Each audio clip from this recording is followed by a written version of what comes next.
Hey listeners, Katie here.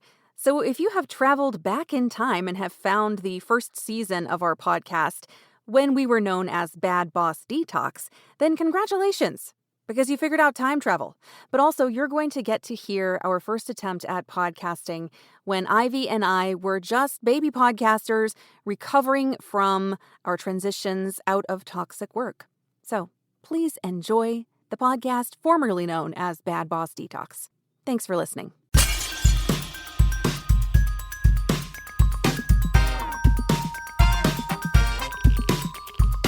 So, Katie, what do you do when you're down? I look in the mirror, I force myself to smile, and I stare into my wide, unblinking eyes until I don't feel anything anymore.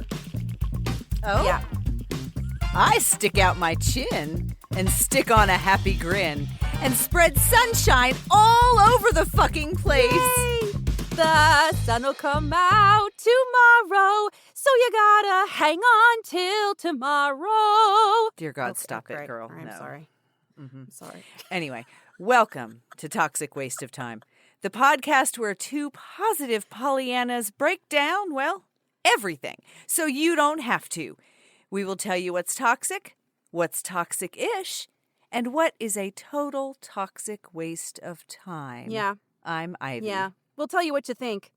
We'll tell you what to think so you don't have to ask ChatGPT. And I'm Katie. And today we are talking about toxic positivity and how messed up that can be. Because to quote the one and only Monty Python, always look on the bright side of life. You tried. So wait. I don't know keys. You're allowed to sing, but I'm not. That's bullshit. Well, you did sing better, so there's that. All right, let's do an icebreaker before Yes. we ruin everything gosh. for our Okay. listeners. I got that song in my head, too. All day. Number 5 is pro wrestling. Ooh, finally. This one's been on the list for like 3 years. What's your relationship to pro wrestling, Ivy? It's a complicated one, Katie. It's complicated. Mm-hmm. Well, I refer to pro wrestling as my husband's children's programming. Yep. Accurate. And so when I met my husband, nay, when I married my husband, Nay. I kind of found out that he was into some things, being NASCAR and professional wrestling. Mm-hmm. And pre-children, when we were younger ourselves, it was fun. I mean, we would go to the wrestling shows and stuff, and they were fun. Oh, okay. He watched the shit religiously, pay-per-views. Our friend Jamie, we met Jamie, he was dating a friend of ours, and they, of course, long since broken up, but he is still one of our very best friends, and he and my husband like to watch the little pay-per-views together or the specials together. And then, of course, my oldest son, being his dad's clone, also is into the wrestling. Not as much, but so I have to deal with it. And pre-pandemic, it didn't get on my nerves as much. But during the pandemic, you probably know this because Sean watches wrestling. Wrestling didn't stop like the rest of the world, only they didn't have an audience. Yeah, it was weird. It was weird as shit. And the sound of the girls, the female wrestling, it drives me insane. I hate them. I would much rather hear the noises that the men make. Because the girls, it's like, it drives me insane.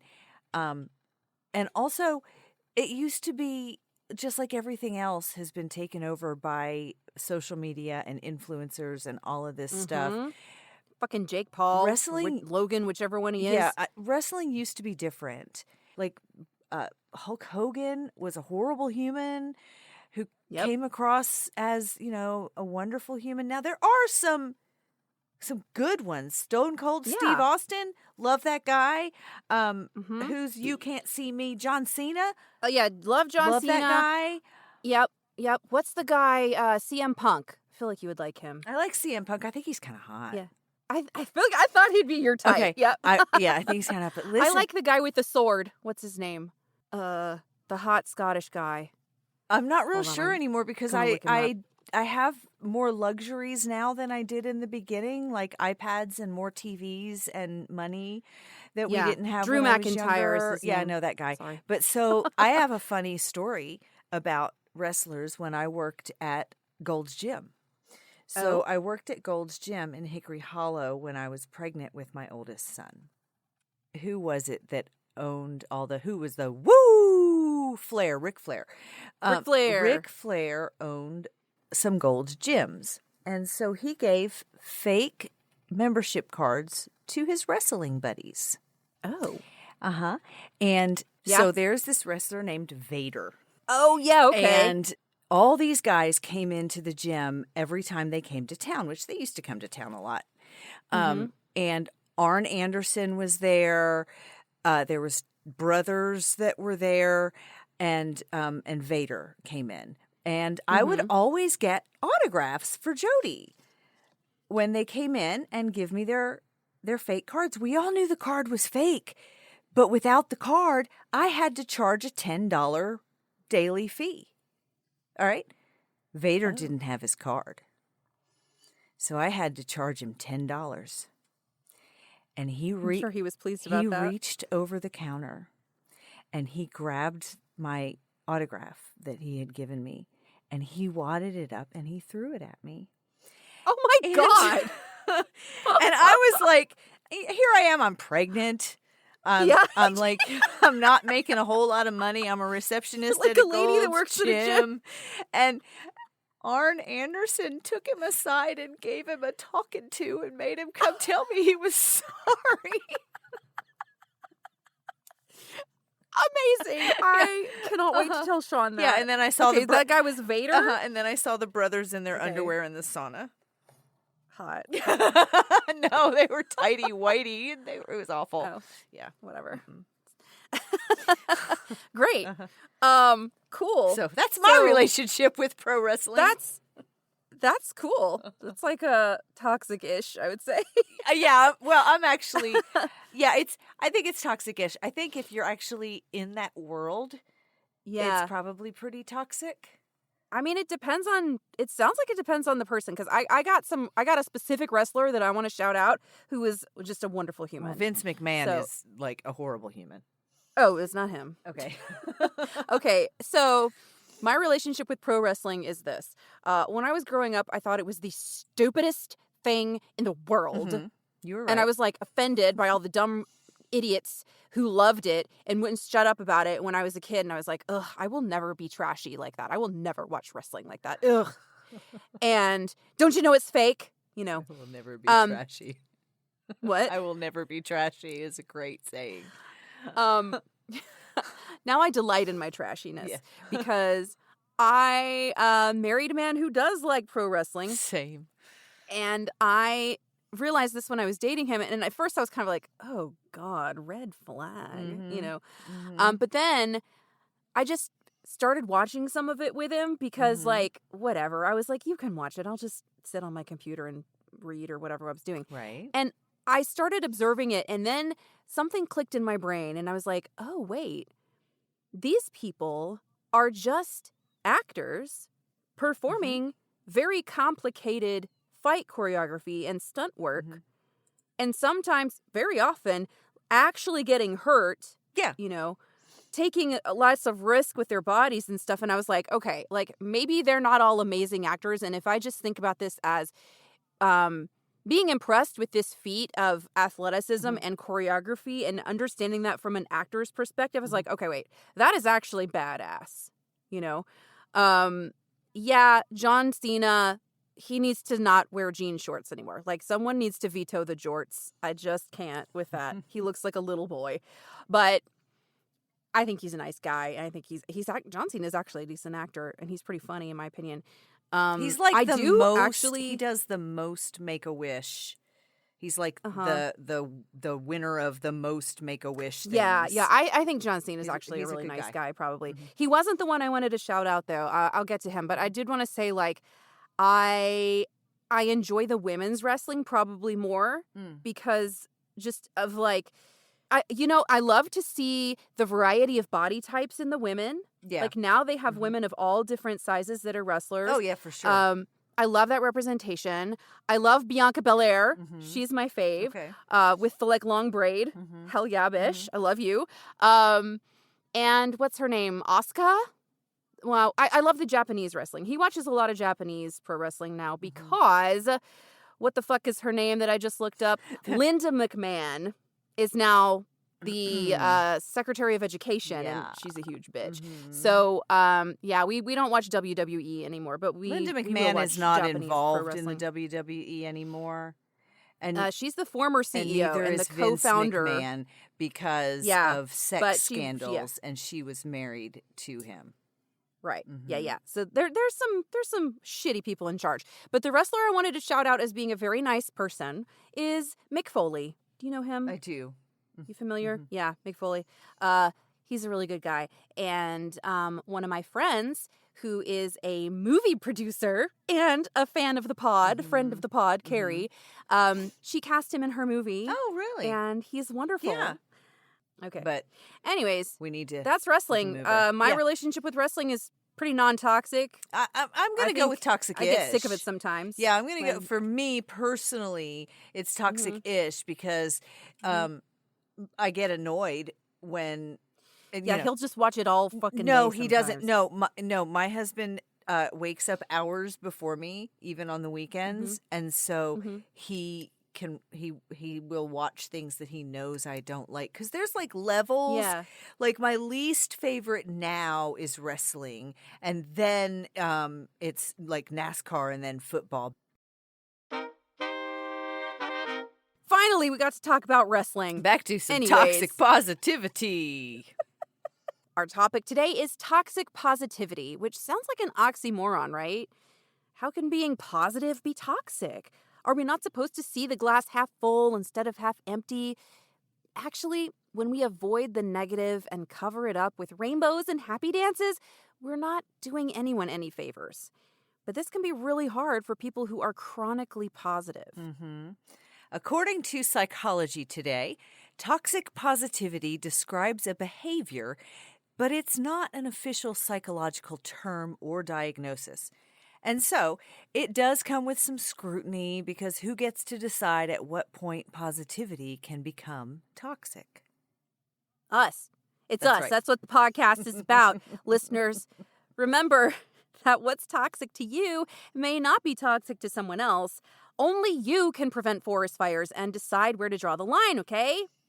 Sorry, you made me watch Monty Python, so now I'm feeling silly. Well, it's pretty silly to call positivity toxic, isn't it? No, not if it goes too far. You're actually right, because I actually do suffer from this condition, the toxic positivity. Totally true story. I've been this way my whole life. I just want to make everyone feel happy. I'll pass strangers on the street and feel like they are sad. So I just smile extra hard at them or send them happy vibes. I can't really describe it, but it's like I know when someone is not happy. And I feel an uncontrollable desire to fix that. I've been accused of being too happy. I even used to have all of my sunglasses tinted in dark rose for, like, rose-colored glasses. Oh, really? True story. Until one fateful day in 2010, when all my hard work at always staying positive took a little nosedive. And that's when I realized that, like, all weather is needed, not just our favorite weather. All emotions are also needed. And feeling your feelings is not all bad. It's actually quite healthy to feel your feelings. So according to my research, that can sometimes be related to a wound from childhood, that need to fix other people's feelings, where you feel like you have to win the love of a parent or a caregiver. You had to manage their mood and their emotions, which minimizes your own feelings just to keep the peace. And it's a coping mechanism. It's something that your brain learns to do to seek safety, because you learn as a child, like, your parents are taking care of you. If they stop taking care of you, you will die. So it's literally a survival tactic. Mhm. But that pattern can continue as we get I older. I actually think about that a lot, and I've heard that my whole life, the whole thing about, Mhm. me wanting to fix people and me wanting everyone to be happy and Mhm. me, like, because I will literally feel I'm like a sponge, and Yeah. and it give me a stranger on the street, and if I don't like the expression on their face, I'll feel it for a while. Like, things Mhm. affect me like that, and I've always wondered, because I hear, oh, and I was not parenting my parents. I was not parenting my Yeah. brothers. I was a child Mhm. being like, I had a normal, aside from the religion stuff, I had a very normal childhood. So I don't know where it came from, and I've always Yeah. wondered that. Yeah. Like, it's an That empathy might be thing. worth looking into, you know? Mhm. Um, but that thing where you feel other people's emotions like really strongly, that is sometimes referred to as being an I empath, hate that though. which it is sort of a woo-woo Yeah. thing, I but definitely people pick up on I, energy, I you know? definitely have a lot of empathy. I Mhm. I I f- I get annoyed with people. My husband's like this. Melissa was like this. My mom is like this. A lot of people just seem to forget what it was like to be young. Yeah. And so they can't really relate, or they expect too much of children, or they expect too much of teenagers. And I'm like, don't you remember being 17? And they're like, no, I remember it. And that's a bit of empathy as well. But I think that's a good trait that you have, something that I'm not mad at and it. this is a little off topic, but when I was working at the Catholic school, I had a nun tell me one time that there's a big difference between being childish and being childlike. Mm-hmm. And I think that what you're describing is being Mm-hmm. childlike, Mm-hmm. that you allow yourself to have fun and look at other people's feelings, you know. I can Um see bullying, Katie. yeah. Like, Yeah. I see people and I'm like, that person was bullied as a child. Mhm. Like, I can just look at people, and I always kind of felt, and this could be part of the whole childhood thing. My mother was mean to my father. Um Yeah, see, that makes me wonder. and Now, I'm not trying to shrink you because I'm not a therapist, but it makes me wonder if there was some kind of wound going on, I feel like my dad was bullied. Mm. And And maybe that it was normal for him to be berated and yelled at, and he accepted that no, I behavior. think my mom bullied my dad. I don't know that I think my Yeah. dad was bullied when he was younger. He didn't come across Oh, that okay. way. No, I Mm. think my dad was being bullied. Um, and so I don't like that. Because I've said before, I've spent my whole life making sure I am not like my mother. Yeah. So anyway, we're way off script here. Yeah, it's okay. We Tangent episode. we can still maintain a healthy, positive attitude. Being positive is a good thing. Having a positive attitude is helpful once we understand that being a human means that we will fall, we will screw up, and we will have shitty experiences. Yep. Having a positive attitude during these things mean we realize it's temporary. Pretending everything is hunky-dory when it's not is toxic positivity. I like that distinction. That makes Mhm. it really clear. So, grief expert Dr. David Kessler says toxic positivity is positivity given in the wrong way, in the wrong dose, at the wrong time. It's like forcing positivity down someone's throat right after their dog died, their boyfriend left them, and their house burned down by saying, well, look on the bright side, or it could be so much worse. We can avoid what Dr. Kessler calls forced positivity by recognizing that it is different from hope or optimism, Mhm. which are emotions rooted in reality instead of denial, which is basically what toxic positivity is, the denial of reality, or wearing rose-colored glasses. And this makes me think of that social media trend from a while back where everybody was saying being Delulu is the Salulu. Do you remember that? No. So Delulu, short for I get it. delusional. Yeah.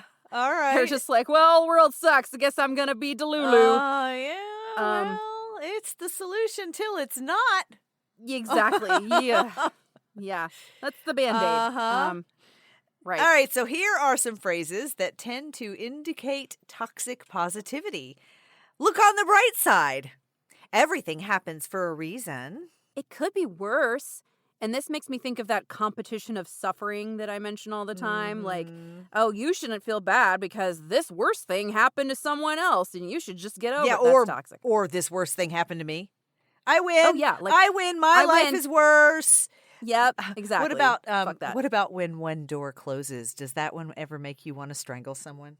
Yes, it does. Girl, when God closes the door, he opens Oh, a yeah. window. Anytime someone wants to throw a Bible verse at me, I'm like, I just, it's giving me the ick. When a person you love is in distress and you say to them, cheer up, or you tell them it's not so bad, you invalidate their feelings. Yep. As well-meaning as you may be, that's pretty much never what someone wants to hear when they're going through a tough time. What they want, what they need, is to be validated. They need to hear, this really sucks, and I'm sorry you're going through it right now. Yeah. One of my friends is very good about this whenever I have to like express something bad to him that's happened that I'm going through. He'll say, do you want me to listen? Do you want me to offer some advice? Or do you want to be distracted? You know? And just laying it out like that, I think, is a really good way to respond. And sometimes you just want to have someone listen. Yeah, and just exactly. Get it off your chest, and that's a big mistake that people who like I was in the past, I always wanted to, like I said, fix whatever negativity, because Miss Queen of Positivity over here married the king of negativity. Yeah. All right. So there's like a fine line between toxic positivity and needing the negative ass to shut up and stop always complaining. Like when you, because my mother used to say something to me when I was young, and I have really, this is like one of the very few things that I hold fast to, and that is, you can speak things into existence. And I don't believe that absolutely. Like, it's not like I'm going to sit here and go, I have $1 million, I have $1 million, I have $1 million. I'm never going to speak that into existence. But if you continually say, my day's going to suck, well, that ruined my day. I can't tell you how many times my husband has said to me, well, my day's ruined. Oh, yeah, same. And I'm like, yeah, I'm trying to get him to quit that. You can't, well, good luck. Because once you decide that something sucks or that something's going to suck, how's it going to not suck? Yeah, because confirmation bias is a thing. If you're out here saying, today is just going to be so hard and terrible and bad, well, then you're starting to subconsciously look for confirmation that you're right. Because humans love to be right so much that sometimes we will, go out of our way to make ourselves right. Yeah, I will actually see my husband start to, smile or something on one of these ruined days. And I've seen him stop himself. Oh, no, this day is ruined. The day is, I'm not allowed to feel joy. Yep. Because my day is ruined because I stepped in dog shit or something. I don't know. So that's toxic negativity. Yes. In my opinion. So anyway, if someone is expressing their, difficult time to you, you can listen and help them feel heard. But if they don't ask for your advice, then you don't have to give it. You probably shouldn't unless they ask you. You can just say that you're here for them and ask them to let you know if you can help. Yeah, sometimes people just need to vent.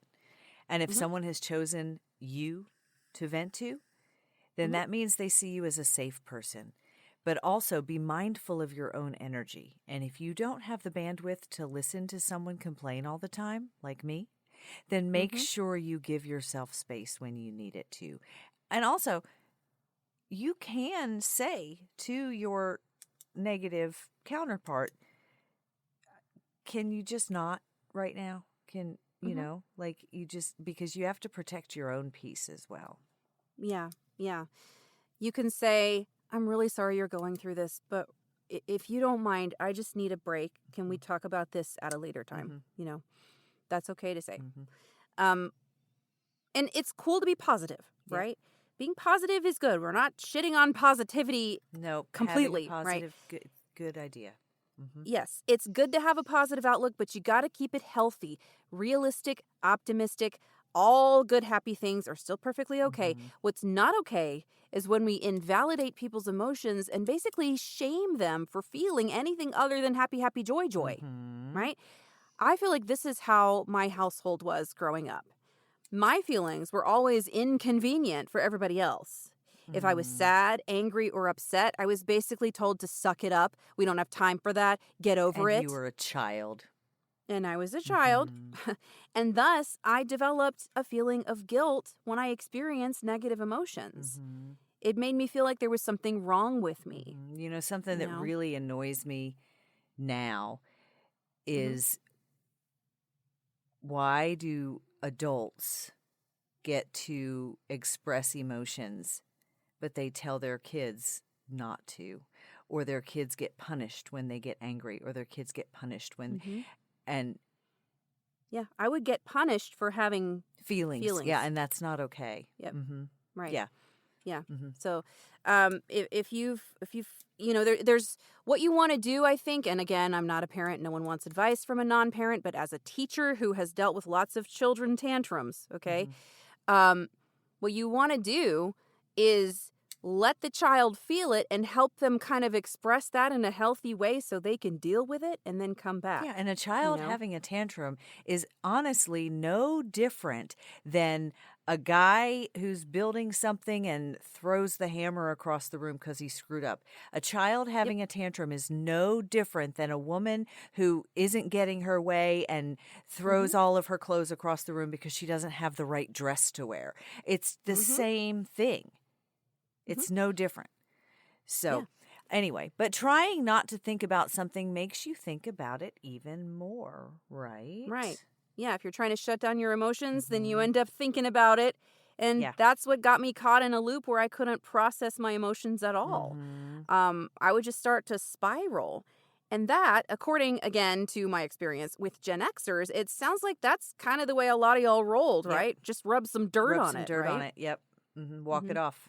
Mm-hmm. Walk it off. That's, I mean, we still say that around here. We used to tell our kids that if they hurt themselves doing something stupid, they had to carry themselves to the hospital. Yep. Um, I think if I was still a teacher, I'd be stealing that phrase to tell my uh-huh. students. If you It, if you do something stupid, you got to get yourself to the yeah. nurse. I ain't dealing with it. Yeah.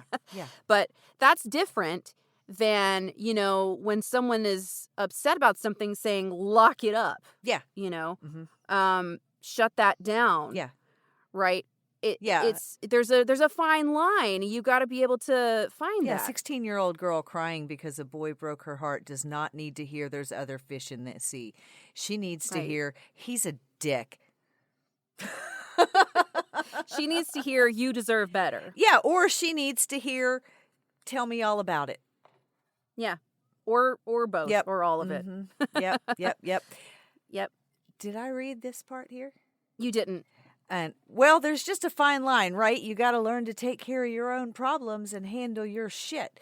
But if your way of handling it is to shove it down and not feel it or distract or numb yourself, you might be a husband. I mean, that's toxic. Yeah. Yeah.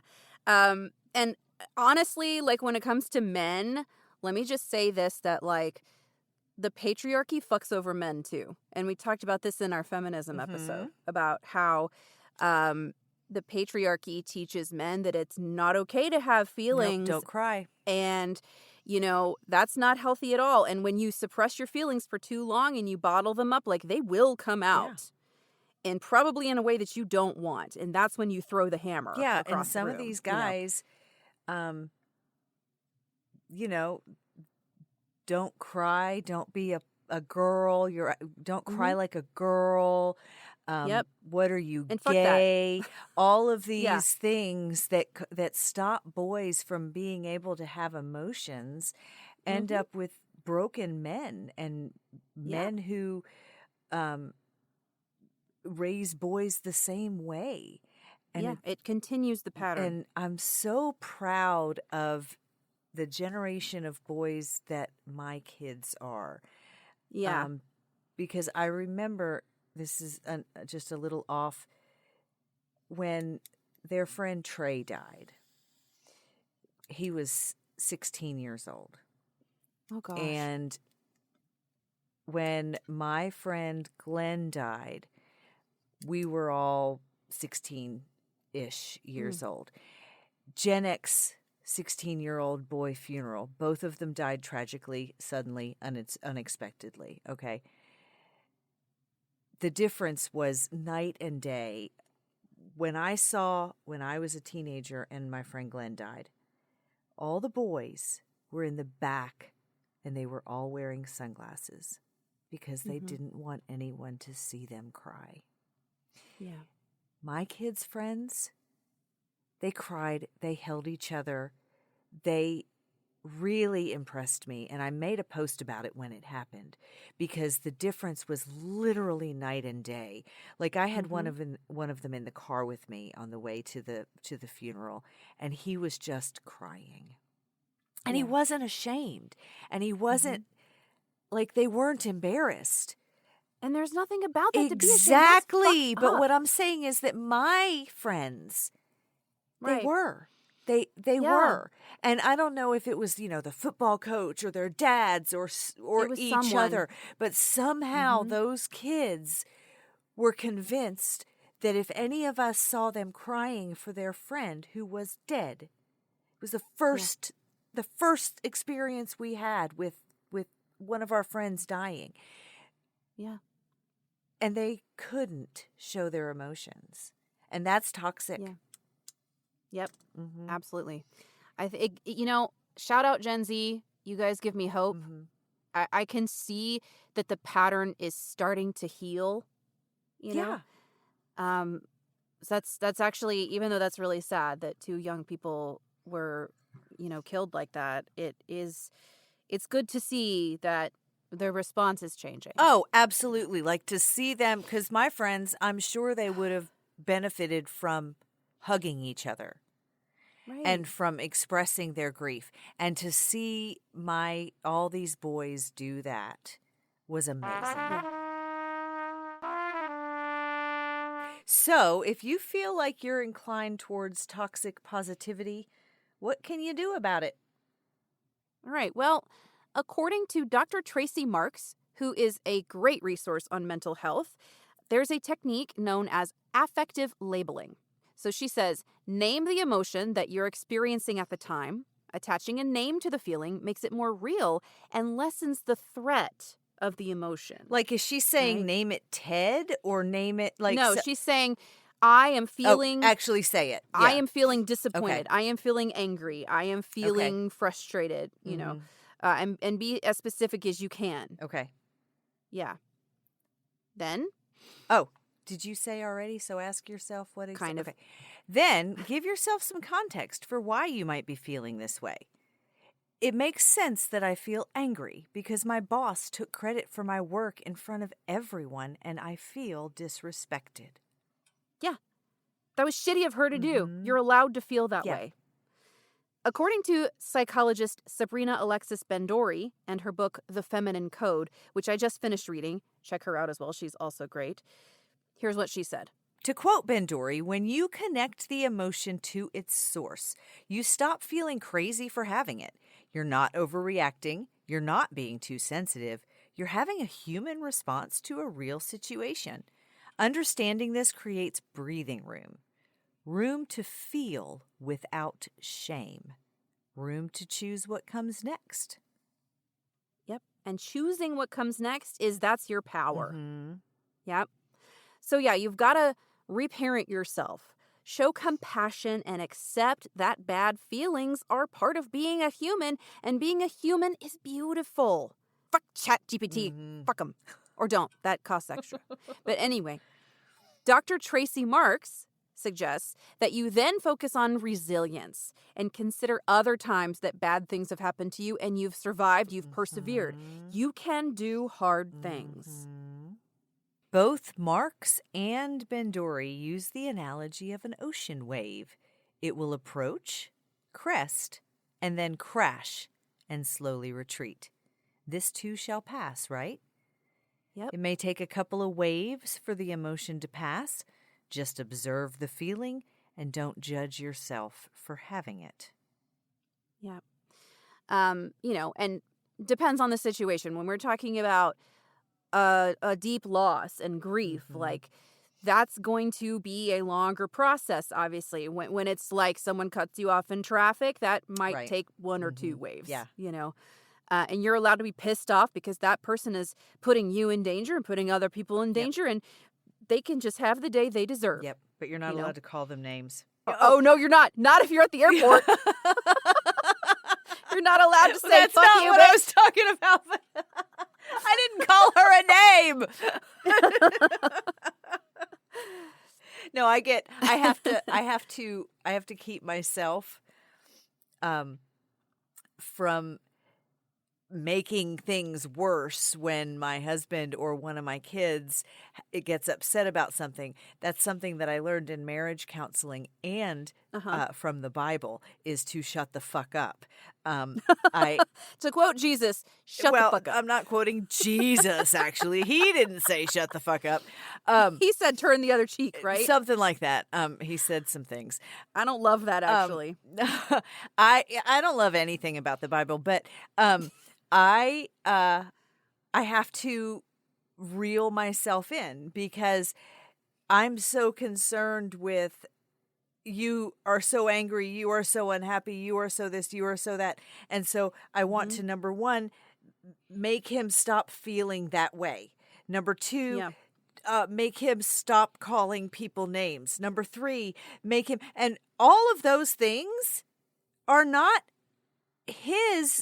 like they're me. I have to.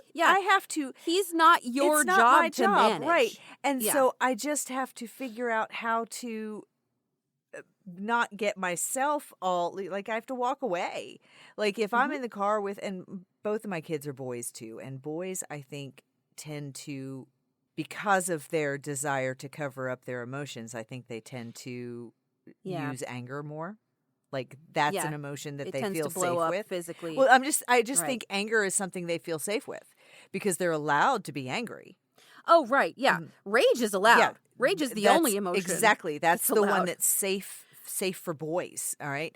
And so because of my toxic positivity diagnosis of myself, I have to shut the fuck up and not let them and I have to shut the fuck up and let them experience what they're feeling.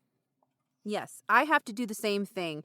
I'm working on that with my husband because, again, I have just been conditioned to feel like when he's upset, it's my job to fix him. Me too. It's not my problem, especially if the reason he's upset isn't about me. Oh, like if it's something we need to talk about, fine. But like if he's just upset about work, like that's not my job to fix. He just needs to process that. Exactly. But here's the thing too, my thing, I understand all of that. But if you are mad at the person in the car in front of you, why am I the one that has to hear it? Yeah, I've had that happen too when we're driving because look, we live in Nashville. People can't fucking drive here to save including their lives. me. I'm one of them. It's really fucking bad. But like you're allowed to feel angry. What you're not allowed to do is yell at me because of something that person did. Exactly. You can yell, get it out, breathe. Then you're gonna get me where we're going safely because that's what I need you to do. Yeah. If we want to talk about it later, if you want to cuss about it later when we get home, cool. But, like, don't let that distract you into being unsafe with me in the car, right? That's a specific situation that we've had conversations about, Yeah. But, all right. It's a real fast way to start a fight about anything else. Like, no matter, it could go anywhere from there. Well, you always. You always. No. That's my favorite. And you never. No. We're generalizing. Yeah. Okay. So, God, therapy's cool. All right. I don't really have a good segue for this one, but that brings me to the vocab word of the week. Do. Okay. I liked this one. Okay. I have not clicked on it. All right. This week's vocab word is Panglossian. Panglossian. Never It heard sounds it in my life, fancy. Panglossian. It's like a salon treatment. I was Panglossian. going to say some sort of a restaurant thing. Oh. Panglossian. Okay. Yeah. Could I get a Panglossian with the lemon on the side? Yeah. Oh, yeah. Yeah. So Panglossian is actually an adjective. It means marked by the view that all is for the best in this best possible world, excessively optimistic. So, the origin of this word is kind of interesting. Dr. Pangloss was the pedantic old tutor in Voltaire's satirical novel Candide. Pangloss was an incurable, albeit misguided, optimist who claimed that all is for the best in this best possible of all worlds. So persistent was he in his optimism that he kept it even after witnessing and experiencing great cruelty and suffering. The name Pangloss comes from the Greek pan, meaning all, and glossa, meaning tongue, suggesting glibness and talkativeness. I thought that was really fascinating. Thank you, Merriam-Webster, for that Glibness. The information. only thing I can think of when I hear that word is Tom Hanks. Not Tom Hanks, Tom Cruise. Why? Oh, because... Show me the money? No, because he was having a interview once, and he told the interviewer, don't be glib. Was it Oprah? Did he tell Oprah, don't be glib? Someone who speaks readily, fluently, and confidently, but with superficial or okay. He was, it means insincere way of speaking. Glib does. I always forget what that word means. But yes, Panglossian is a great word to describe someone who has some toxic positivity because we're living in the best, timeline. What the fuck? How could you say that? We are not in the best timeline. Like, there are some things we could. I didn't say we're living in the best timeline.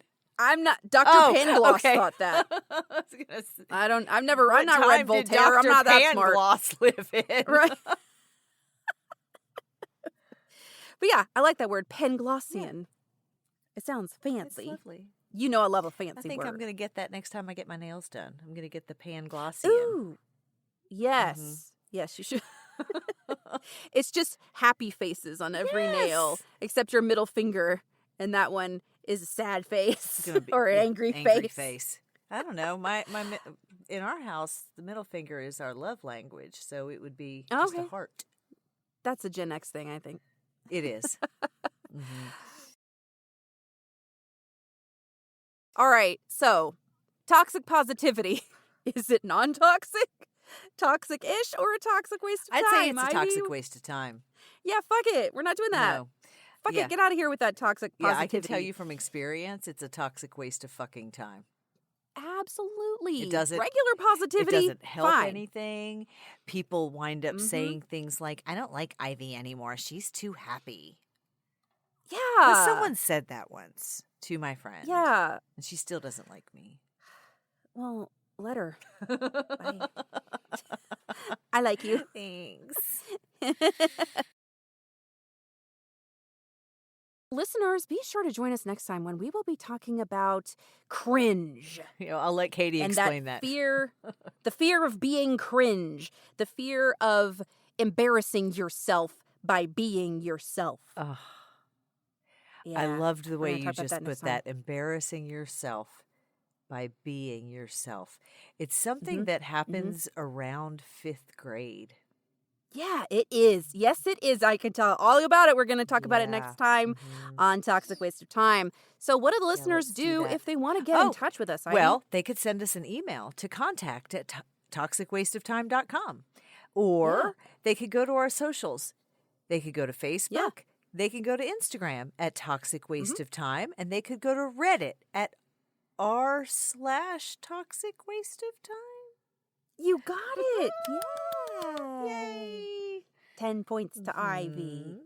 That's right. They can also review us wherever they get their podcast. Anyways. All right. That's going to do it for us this week, guys. Thank you so much for listening. I hope that you learned something about yourself.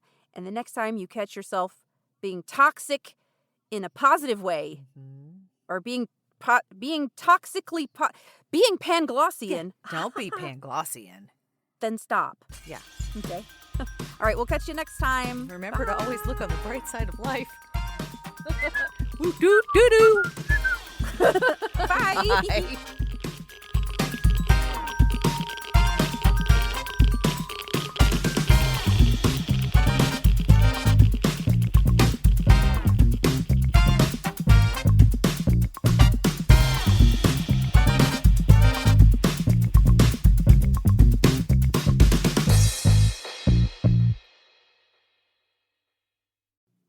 Hey, listeners, thanks for hanging out with us on our podcast, formerly known as Bad Boss Detox. We are now known as Toxic Waste of Time after Ivy and I transitioned fully out of our toxic work and we detoxed from that. So we moved on. If you would like to send us a message nowadays, you can do that by emailing us at contact@toxicwasteoftime.com. You can also find us on Facebook, Instagram, and Reddit as Toxic Waste of Time. Thanks so much. We'll see you next time.